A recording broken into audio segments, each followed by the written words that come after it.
Pleasant good evening to you, and thank you for joining us for the Thursday's edition of the Regional News.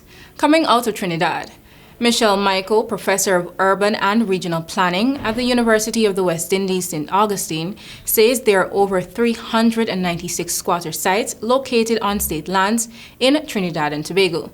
She was a keynote speaker on the first day of the three-day Water Efficiency Conference on Water Resources Resilience for Small Island Developing States at the Faculty of Engineering, the University of the West Indies of Ghana St. Augustine campus on Wednesday.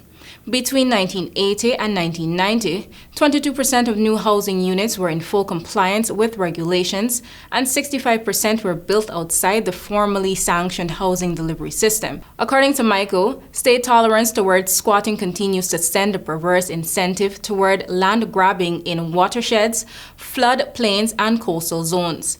Illegal land occupation in ecologically fragile zones is incentivized by the existing law of adverse possession and squatter regulation policies. Michael revealed that although 60% of Trinidad's dense forest cover had survived urbanization, built development in steep sloping areas once under forest cover had triggered rapid surface water runoff.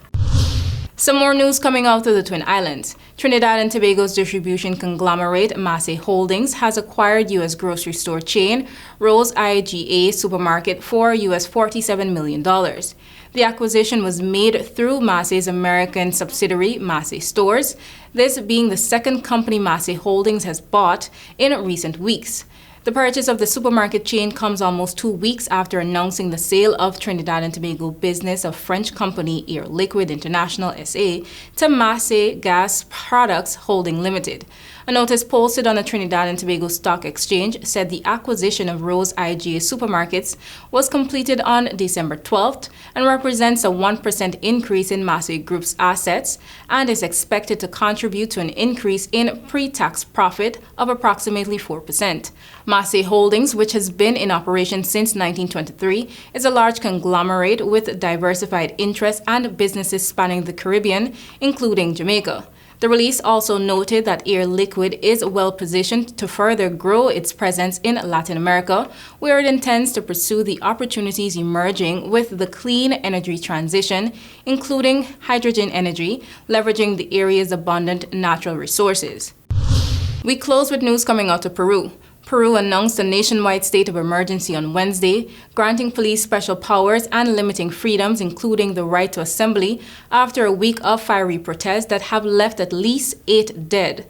The protests were sparked by the ousting of former President Pedro Castillo on December 7th. In an impeachment vote, Castillo, a leftist elected in 2021, was arrested after illegally trying to dissolve the Andean Nations Congress, the latest in a series of political crises the world's second largest copper producer has faced in recent years. Prosecutors on Wednesday said that they were seeking 18 months of pretrial detention for Castillo, who has been charged with rebellion and conspiracy. Peru's Supreme Court met to consider the request but later suspended the session until Thursday. Castillo's former vice president, Dina Boluarte, was sworn into office after his removal, and her presidency has divided other Latin American leaders. Castillo also called for the Inter-American Court of Human Rights to intercede on his behalf, and dozens of supporters gathered at the prison demanding he be freed. However, sources from the prosecutor's office and analysts said Castillo cannot be released while the Supreme Court resolves the prosecutor's request. I am RENATA, and thank you for watching. Back to you, Alethea.